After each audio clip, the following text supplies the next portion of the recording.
Greetings, this is Serene Rivers. You are in Black Lotus Heaven, and here we ain't waiting on nobody to save us. We study, apply ourselves, and we create the space in our lives to dream again and to become clear reflections of the divine blueprint we were created from.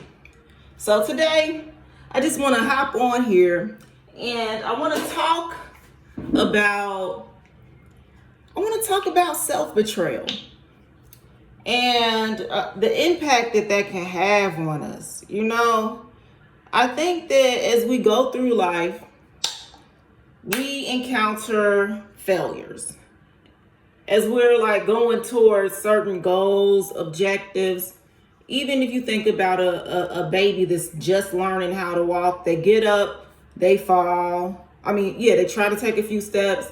They're not quite strong enough yet. They fall. They get back up. They try it again. They fall. They keep getting up, most babies at least, until they are able to walk, until they're strong enough to walk. And with a lot of things in life, that's what tends to happen. We go towards certain goals and objectives. We don't get to them. We fall. And we get back up. We try again until we're strong enough to actually succeed at whatever that is. But as we get older, it's almost like, when you're younger, when you fall, the floor is hard. You're coming from nowhere. You don't have a comfort zone yet. But as you get older, you start to create a little bit of a comfort zone. You've had some successes in life, and you kind of fall back on those. So you put a little sheet down, you fall, you get back up. You put down, now you done threw some pillows down. You've had a few successes, you throw some pillows down, you get back up. And you get to a certain point where maybe you had enough successes in life where your bed you have a really comfortable bed. You're in a Cali King bed with 100% Egyptian cotton linens or whatever it is. Your bed is comfortable. So when you are faced with obstacles and they knock you down and you fall in your bed, you're like, hey, this is a soft landing. And at a certain point you get knocked down so much time and your bed is so soft, you're like, man, I don't even want to get out of bed. I think I'm going to just stay here. What am I going towards these goals for? Let me just stay in this bed.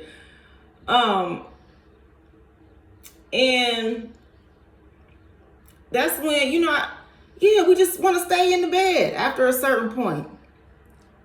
And I think that's where this whole self-sabotage thing comes in, because I feel like the things that knock us down the hardest as we get older, they're not like the instances where, hold on.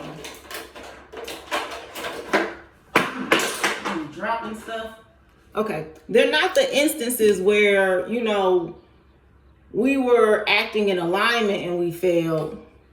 They're the instances where we were going after something and we took on a stance of what I could only call self-betrayal, where we knew that this didn't feel right to us, but we thought maybe if you just tweak this and tweak that, maybe if you were nice enough to that person that they would return what you were giving to them, whether that be friendships, whether that be romantic partnerships. And honestly, when you were in alignment with who you were, with who you are, I don't think you get as upset when you fail with certain things. I don't think you get upset about friendships that maybe didn't go the way you wanted them to go, or relationships that didn't go the way you wanted them to go, if you were remaining in alignment with who you are at your core. As long as you stay within your values. It's when we were sacrificing certain things, hoping that, almost like bargaining, with a situation, where you're like, maybe since, this person, has this going on with them, maybe because they're a hot mess in certain situations, that they'll treat me nicer, and maybe they'll really respect me and love me as a friend or as a partner since they have these things going on. And in my experiences in those situations, that's where you will find yourself, I don't want to say traumatized, but the trauma, I think it comes from the fact that you were self-sabotaging. You dealt with somebody, like maybe like a lot of women who deal with guys who prefer guys that they call medium ugly. If you're dealing with a guy who is medium ugly and they do you wrong, it's going to hurt a lot more than somebody doing you wrong that you were actually attracted to. Because you were already sacrificing something that was aligned with your preferences to be there, hoping that you would get a certain outcome. And that's just not how life works. So, or at least that's what I've seen. There's no way that I can betray myself and expect to have a good outcome. So at this stage of the game, I'm just like, you know what? I'm not doing that anymore. We're not doing the self-betrayal, because when we do things like that, I think we pay a deeper cost. It's deeper than just the failure itself. It's the fact that you were willing to compromise your essence. You were willing to bend yourself and doubt who you were and what you were worthy of, that causes the most pain. So I hope that helps. I don't know if anybody else has had this experience. I love you all.